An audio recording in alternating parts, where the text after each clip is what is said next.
ఓం శ్రీ మాత్రే నమః.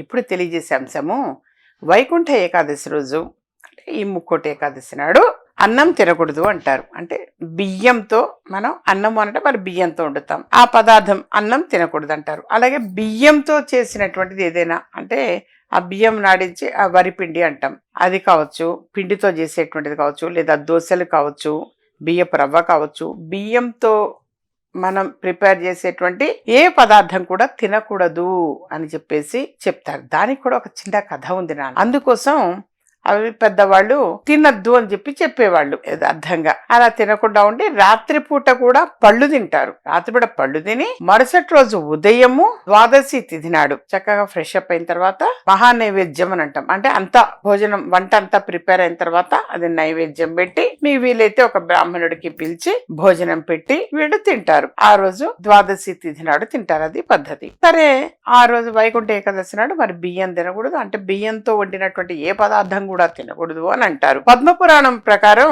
విష్ణువు నుంచి ఉద్భవించిన శక్తి ముర అనే రాక్షసుడిని సంహరించిన రోజు వైకుంఠ ఏకాదశి. ముర అనే రాక్షసుడి దురాగతాలు భరించలేక దేవతలు విష్ణువుని శరణు వేడగా ఆయన వాడితో తలపడి వాడిని సంహరించేందుకు ప్రత్యేక అస్త్రం కావాలి అని గ్రహించి బదరికాశ్రమంలోని హైమావతి గుహలోకి ప్రవేశించాడు. అక్కడ విశ్రమిస్తున్న విష్ణువుని ముర సంహరించేందుకు ప్రయత్నించగా ఆయన ఒక శక్తి అంటే విష్ణుమూర్తి నుంచి ఒక శక్తి ఉద్భవించి తన కంటి చూపుతోటే మురను కాల్చివేసింది. అప్పుడు విష్ణువు సంతసించి ఆమెకి ఏకాదశి అన్న పేరుని పెట్టాడు. సరే, ఆ ఏకాదశిని పేరు పెట్టి ఆ ఏకాదశిని ఒక వరం కోరుకో అని చెప్పేసి విష్ణుమూర్తి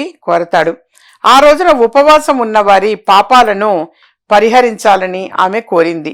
ధనుర్మాస శుక్ల ఏకాదశి రోజున ఉపవాసం ఉన్నవారికి వైకుంఠ ప్రాప్తి కలుగుతుంది అని విష్ణువు వరమిచ్చాడు. వైకుంఠ ఏకాదశి రోజు ముర అనే ఆ రాక్షసుడు బియ్యంలో దాక్కున్నాడని, అందుకే బియ్యంతో చేసినటువంటి ఏ పదార్థం కూడా తినకుండా ఉండాలి అని అంటారు. ఈ రోజున ఉపవాసం ఉంటే మిగతా 23 ఏకాదశులు కూడా ఉపవాసం ఉన్నట్టే అని విష్ణు పురాణం చెబుతోంది. ముర అంటే తామసిక రాజసిక గుణాలకు అరిషడ్వర్గాలకి ప్రతీక. వీటిని ఉపవాస జాగరణల ద్వారా జయిస్తే సత్వగుణం లభించి తద్వారా ముక్తికి మార్గం ఏర్పడుతుంది.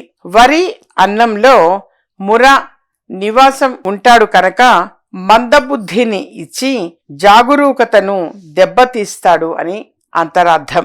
ఏకాదశి నాడు ఉపవాసము అనేటువంటిది అందుకోసం అని చెప్పేసి అప్పటి నుంచి ఏకాదశి ఉపవాసం అనేది ఉండి రాత్రిపూట కూడా పళ్ళు మాత్రమే తిని మరుసటి రోజు ఉదయము చక్కగా వంట అనేటువంటిది చేసుకొని అది భగవంతుడికి నైవేద్యం పెట్టి మహానైవేద్యం అంటాం, నైవేద్యం పెట్టి అతిథులు వీళ్ళు పిలిచి ఉంటే అతిథికి భోజనం పెట్టి వీళ్ళు భోంచేస్తారు. వాళ్ళ బంధువుల్ని కావచ్చు, ఒక బ్రాహ్మణుని కావచ్చు, ఎవరినైనా పిలిచి భోజనం పెట్టి వీళ్ళు కూడా ఇంట్లో కుటుంబ సభ్యులు కూడా భోజనం చేయటం అనేటువంటిది జరుగుతుంది. ఈ విధంగా సంవత్సరానికి ఒకసారి తప్పనిసరిగా ఈ వైకుంఠ ఏకాదశి నాడు మాత్రం గుర్తు పెట్టుకొని ఈ విధంగా ఆచరిస్తూ ఉన్నారు. యథార్థంగా ఎక్కువ మంది ఫాలో అవుతున్నారు. ఉట్టప్పుడు ఈ ధనుర్మాసం మొత్తం మీద గుడికి పొద్దున్నే స్వామివారి దర్శనం చేసుకోవడం అనేది కుదిరినా కుదరకపోయినా కనీసం ముక్కోటి ఏకాదశి నాడు మాత్రం వీలైనంత వరకు కూడా వెళ్ళి దర్శనం చేసుకుని వస్తూ ఉంటారు ఎక్కువ మంది కూడా. అది యథార్థంగా ఇది ఒక చాలా మందికి కూడా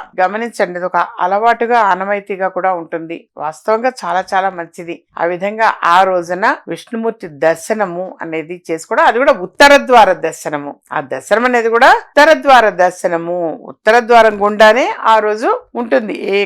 ఎక్కడైనా సరే ఇవన్నీ కూడా విష్ణాలయాలన్నీ కూడా ఉత్తర ద్వార దర్శనమే ఉంటుంది. వెళ్ళి ఆ రోజు తప్పనిసరిగా దర్శనం అనేది చేసుకొని వస్తారు. ఆ రోజు విష్ణుమూర్తి ముక్కోటి దేవతలు కలిసి భూలోకంలో ఉంటారు అని, ప్రజలను చూడటానికి వస్తాడు అని నమ్మకం, విశ్వాసం నాన్న. అందుకని ఆ రోజు వీలైనంత వరకు కూడా వెళ్ళి వెంకటేశ్వర స్వామి వారి దర్శనము, లేదా మన ఈ విష్ణాలయాలన్నీ కూడా వాళ్ళకి సమీపంలో రామాలయం ఉండొచ్చు, అలా వెళ్ళి తప్పనిసరిగా ఆ రోజు దర్శనము అనేది చేసుకుని వస్తారు.